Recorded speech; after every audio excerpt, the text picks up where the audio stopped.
Amara always had big dreams. She never forgot them. She was always a reader, but she did have some times where things didn't go quite right. Unavoidable circumstances is one thing, but snakes is another. At the shelter, it was often chaotic and noisy, and that is the opposite of the quiet that she needs to recover. The lack of privacy makes it hard for her to keep her savings or her life book safe.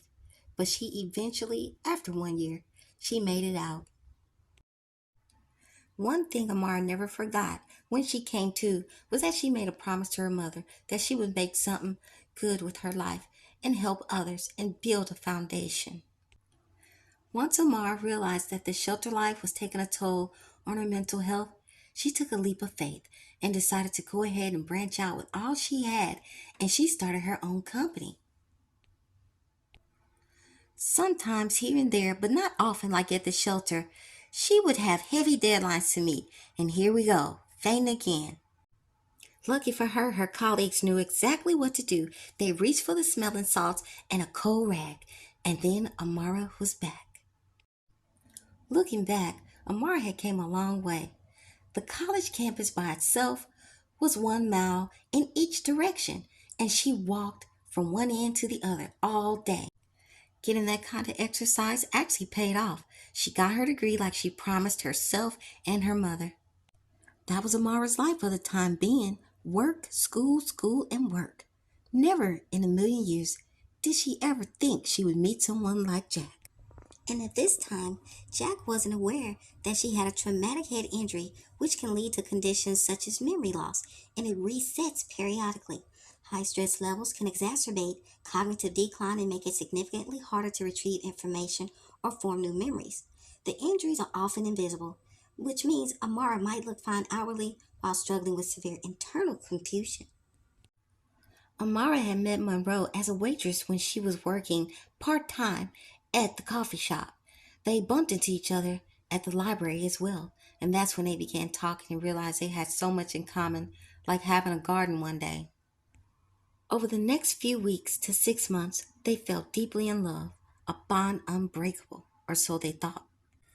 Unbeknownst to them, his evil stepsisters were conjuring up a mean plan to separate them so that they could take his inheritance. The plan was to get Amara out of the way and out of the picture, so that way he would succumb to depression and be placed into a mental institution. They would use the funds from his inheritance to pay for it, which would only amount to about 2%, and then the rest of the money would be theirs. Fast forward to 2 months after their baby was born. In the mail were documents, and those documents were actually from his evil stepsisters. Amara and Jack, or better known as Monroe, got into a big fight. He ended up breaking some things. She asked him to get out and never come back. The air in the living room was thick, not with heat, but with the weight of everything they hadn't said for months. The only light came from a single amber lamp, casting long, dancing shadows across the floor. Amara stood by the window, her silhouette strong and certain. Her mid-length locks were pulled back, framing a face that held a lifetime of shared history. She was a woman of substance, her presence grounding the room even as the tension threatened to pull it apart. Monroe, known to everyone else as Jack, sat on the edge of the leather sofa. His broad shoulders, usually a fortress of muscle, were hunched. His own locks, thick and reaching halfway down his back, spilled over his face and down his shoulders like a dark silk veil. He stared at his hands, unable to find the words to stop her from walking out the door. Jack, she said softly. He flinched at the name only she used when things were real. He didn't look up. Yeah. Amar crossed the room, her footsteps silent on the rug. She stopped inches from him. The scent of her cocoa butter and sea salt drifted over him, a familiar ache that he had longed for. She reached out her hand, resting on his bicep. Under her touch, his muscles didn't tense. They finally let go.